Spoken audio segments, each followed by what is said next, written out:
最高的时候差不多15、16年吧，大概几个小目标吧。那会儿主要还靠股市吧，15年那波牛市嘛。后来16年的时候，因为自己加了比较多的杠杆，然后又死扛，最后破产了。大家好，我是王九顾啊。那么我身边呢是大辉哥啊，也是一个财经博主啊，很有幸来采访一下他啊。我呢，主要是06年那会儿大学还没毕业，被一部香港的电视剧叫《大时代》给洗脑了，所以一定想着来上海做金融。主要2个原因。第一个，我家里没钱没权，那来上海算是中国最公平的一个城市。那只要你有能力，然后肯努力，我觉得应该能拼出来。第二个呢，就是金融这个行业，我觉得算是可以不需要那么多的本金，然后也能拼出来，算是空手套白狼的一个行业，而且我看好长期的发展。还有就是所谓的夜上海让我着迷，我当时北京、深圳、上海。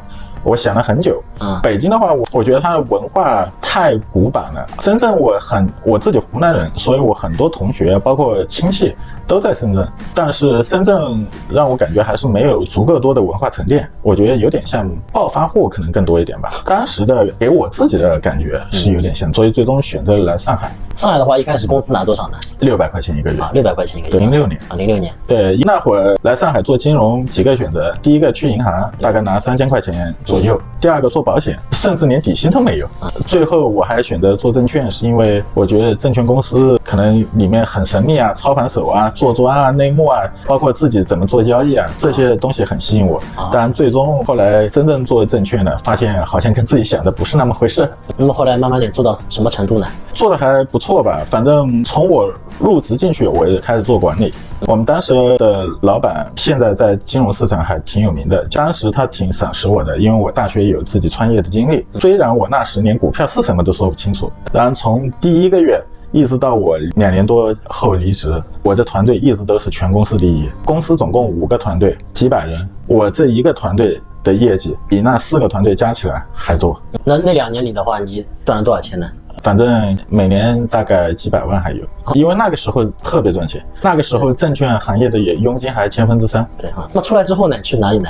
出来之后，后来去了，还在证券做了一段时间，去了另外一家券商，其实属于证券行业的末期，就那佣金战打到后面，基本上都是万分之几的佣金，我也觉得这个行业没了，没戏了。对，已经没戏了，佣金呢一旦降下来就上不去了。然后我原来的下属。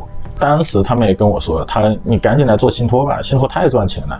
他说我随便卖了一单就赚了几万块，而且只是群发了一个短信，他连电话都没打，就群发了几百个号码的短信，然后就成交了，赚了几万块。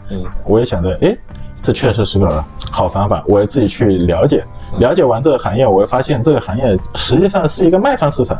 因为那时信托产品实际上是额度很稀缺的，他们第三方理财公司实际上很多额度都要去求爷爷告奶奶问信托公司要的。那既然这样的话，我为什么不去信托公司呢？对吧？我要去上游啊，卖方市场。你信托做了多少年？大概也就2-3年时间。然后从那出来之后，我们自己觉得这个东西很赚钱嘛，那自己成立了第三方理财公司在做。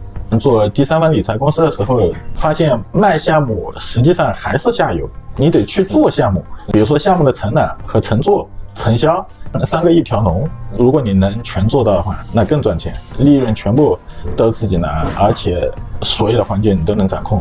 所以后面慢慢的去做这一块去了。那么这时候你已经赚了多少钱了呢？最高的时候差不多15、16年吧，大概几个小目标吧。那会儿主要还靠股市吧。因为那一波15年那波牛市嘛，但后来16年的时候，因为自己加了比较多的杠杆，然后又死扛，最后破产了。破产了还？对。那么大辉哥，你现在是一个什么状态呢？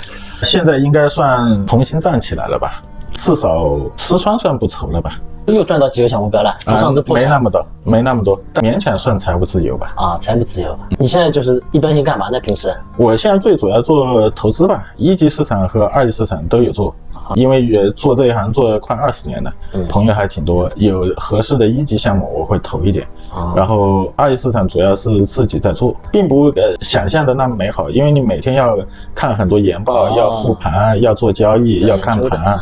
对，所以这实际挺花时间的，就是这种状态持续了1年多时间，我自己感觉有点无聊，所以自己现在又出来做了自媒体，然后没事也可以跟人分享一下自己的观点。另外的话，可能后期如果有机会，可能还想做个自己的私募吧。那么大辉哥现在在上海也是就该有的都有了，目前应该算是以后就打算是长居在上海了。我本来就早就定居了这房子买在哪里呢？哪个区啊？在浦东就是也成家立业了，相当于是。对。挺好挺好啊。